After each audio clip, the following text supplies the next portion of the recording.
So kanina po mga kakimpaw, nag-post po si Chinita Princess ng ilang picture niya kuha po sa House of Little Bunny and syempre may caption ito mga kakimpaw na kumuha po ng atensyon natin. Ito po yung time na bata pa nga si Chinita Princess at parang dream niya lang magkaroon ng sariling tindahan. Sabi niya, the younger version of me would be so proud. Yes, I think my mom would be too. Oh naman, Kim Chu, proud na proud si mommy mo. And syempre, mga pamilya mo, proud na proud sa'yo. Kung nabubuhay lang yon, sobrang saya nun sa tinamasa mo at sa mga achievement mo sa buhay. Sabi pa niya, that last slide, ito po yung picture niya nung bata pa siya. That was me. Every weekend, bantay sa tindahan namin. Dreaming of earning enough for a simple toy or a favorite snack. Who would who would be taught those small dreams would turn into this. Thank you from the bottom of my heart to everyone supporting Whole PH. This because of you. So, hindi lang laruan ang nabili ni Chinita Princess mga kakimpaw, kundi mga properties, 'di ba? So, deserve niya yun kasi sobrang sipag niya, 'di ba? Bata pa lang po nangangarap na po siya, mga kakimpaw, na 'pag may gusto siya, dapat paghirapan niya talaga. And look, Kim Chu ngayon, mga kakimpaw, talagang nagpapagod siya para mabili niya po yung mga gusto niyang bilhin. Kaya more blessings to come pa, Chinita Princess. At kung ano man yung nawala sa'yo, triple, doble pa ang babalik sa'yo. Basta samahan lang ng prayers. And syempre, more pagod pa at more sipag pa para maibalik lahat yan. Samantalang next topic naman tayo, pag-usapan natin mga kakimpawang tungkol naman dito kay Kim and Paolo Avellino na kung saan ay binuking nga po na Direk Jojo Sagin itong ginagawa ni Paolo Avellino kay Chinita Princess. So tila baga pinagsigawan lang naman ni Paolo Avellino ang kanyang karapatan kay Chinita Princess. So anong paraan? Sabi nga po ni Direk Jojo Sagin, trivia, mahilig tuksuin at i-poke, hawakan ni Pau ang puso ni Kim Maymay pag napapansin niya na medyo meron siyang bulge kasi may period siya that day. Sasabihin niya, laki ng tiyan mo, kakakain ng chichirya pero meron talaga siya kaya may konting puson.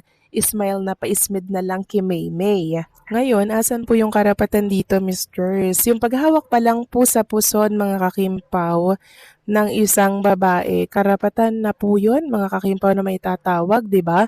Kung walang karapatan si Paolo kay Kim Chu, hindi po magpapahawak yang si Kim ng puso niya at kahit kanino naman mga kakimpaw, di ba? Sino ba naman ang hahawak dyan kung walang relationship, hindi po ba? Sabi nga ng ibang mga fans, nako, baka mahampas ko yung si Paolo kung walang kami, tapos hahawakan yung puson. Kay Chinita Princess kasi, wala siyang reaksyon. Talagang ibig sabihin, may karapatan si Paolo na hawakan ang puson. O, di ba? Doon pa lang pinagsigawan at pinakita na po ni Paolo yung kanyang karapatan kay Kim na ibinuking naman po na Direk Jojo Sagin. Ako, maraming salamat po sa mga trivia, Direk Jojo Sagin. At wish ko more trivia pa po ang ilabas ninyo per Kim and Paula Avellino kasi ang dami pong kinikilig at masaya sa mga pasimpleng trivia na yan tungkol kay Kim and Paula Avellino. And for sure naman, marami po kayong nalalaman tungkol sa kaganapan sa Kim Pao. Ang balitang Paulo Avellino ipinagsigawan ang karapatan niya kay Kim Chiu ay talaga namang umikit ang kiliti ng mga fans, lalo na ng Kim Pao supporters. Marami ang napa-react, may kinilig, may na-excite, at may nagtatanong kung hanggang saan ang katotohanan sa likod ng pahayag na ito. Sa unang tingin, ang salitang ipinagsigawan ng karapatan ay malakas at emosyonal. Para sa fans, parang may ipinapahiwatig itong paninindigan. Isang kilos na nagsasabing handa si Paulo na ipaglaban kung ano man ang meron sila ni Kim, mapa on-cam man o off-cam. Dahil kilala si Paulo bilang tahimik at pribado pagdating sa personal na buhay, mas lalong nagiging big deal kapag may ganitong balita tungkol sa kanya. Sa perspektibo ng mga taga-suporta, hindi ito basta simpleng paandar o promo. Nakikita nila ito bilang pagprotekta at paggalang na kung may karapatan man si Paulo, ito ay ang karapatang igalang ang koneksyon nila, ang tambalan nila at posibleng ang taong mahalaga sa kanya. Para sa kanila, parang sinasabi ni Paulo, hindi lang ito trabaho, may halaga ito. Pero may kabilang panig din. May mga mas maingat na fans at observers na nagsasabing maaring nailalabas sa mas malalim na kahulugan ng isang pahayag o kilos. Posibleng ito'y metaphorical lamang o may kaugnayan sa proyekto, sa tambalan o sa profesional na aspeto ng kanilang relasyon bilang magka-love team. Sa showbiz kasi, madalas na naglalaro ang emosyon at interpretasyon. Gayunpaman, hindi may kakaila na kung ganito ang dating ng balita, malinaw ang isang bagay, malakas ang epekto ng Kim Pao at ramdam na ramdam ng publiko ang chemistry at koneksyon ni Kim at Paulo. Kung wala talagang bigat ang kanilang samahan, hindi magiging ganito kaingay ang bawat kilos at salita nila. Sa kabuuan, ang balitang ito, totoo man sa literal o simbolikong paraan, ay nagpapakita kung gaano kahalaga ang respeto, paninindigan at boundaries sa anumang relasyon, lalo na sa ilalim ng matinding mata ng publiko. At para sa fans, hanggat walang direktang linaw mula kina Kim at Paulo, mananatili itong isang halo ng kilig, pag-asa at pag-iingat. Sa ngayon, ang sigurado lang, ano man ang ibig sabihin ng karapatan.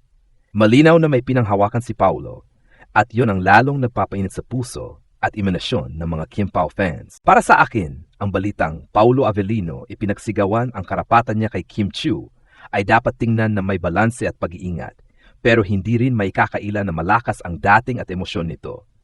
Kaya natural lang na maging usap-usapan.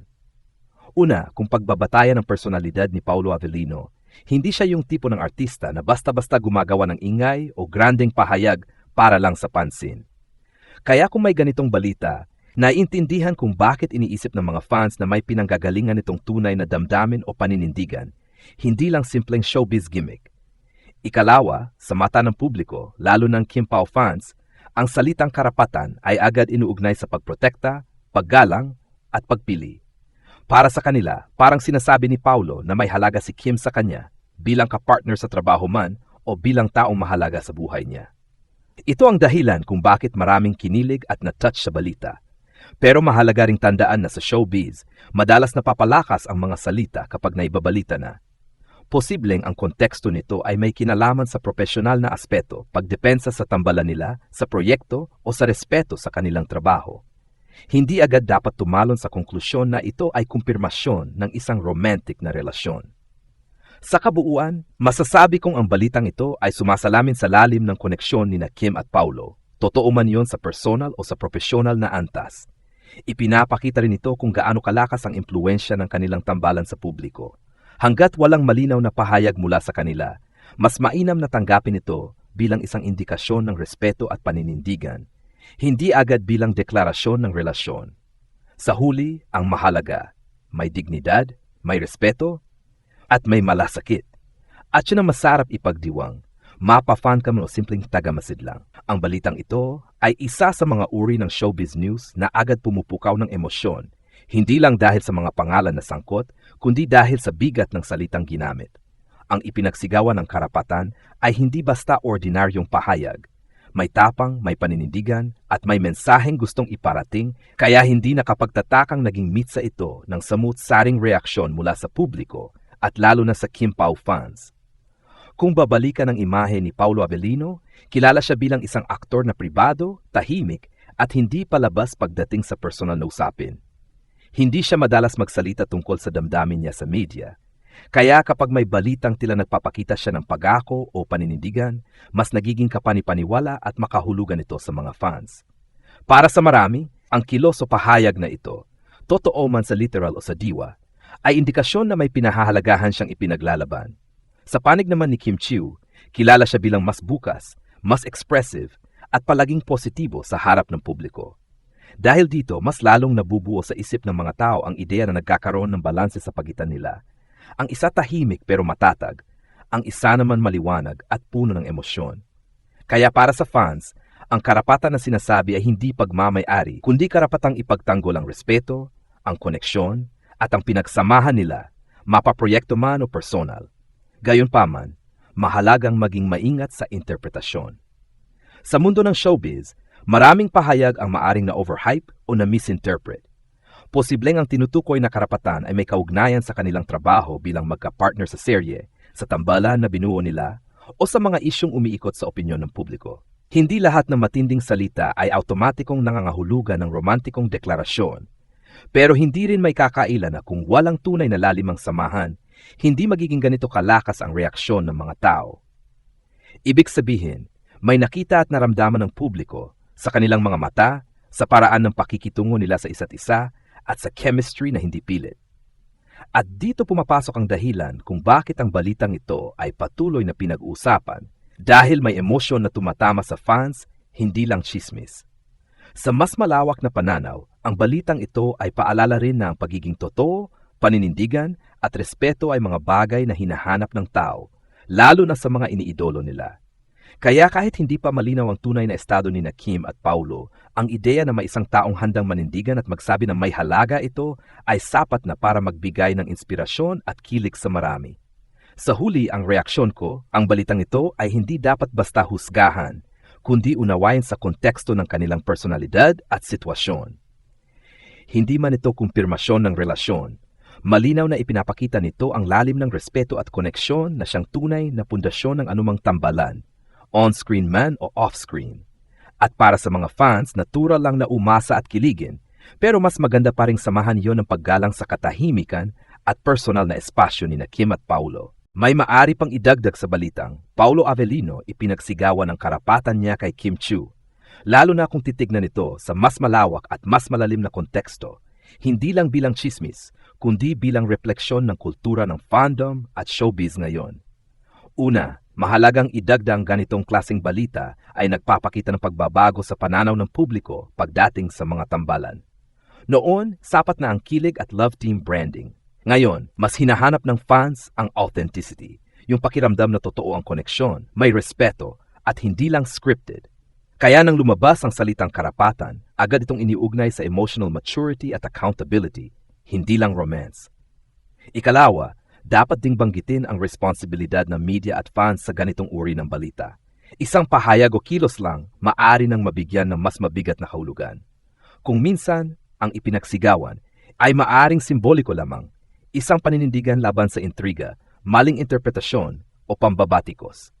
Mahalaga na hindi agad i-frame ito bilang pag-aangkin o pagmamay-ari dahil mas angkop itong basahin bilang pagpupugay sa dignidad at hangganan. Ikatlo, sa side ng Kim Pao fandom, ang balitang ito ay nagsisilbing fuel ng excitement pero pati rin ng pag-aalala. Excitement dahil parang may kumpirmasyon na may pinanghahawakan. Pag-aalala dahil alam ng fans na kapag masyadong lumaki ang usapin, pwedeng maapektuhan ang personal na katahimikan ni Kim at Paulo.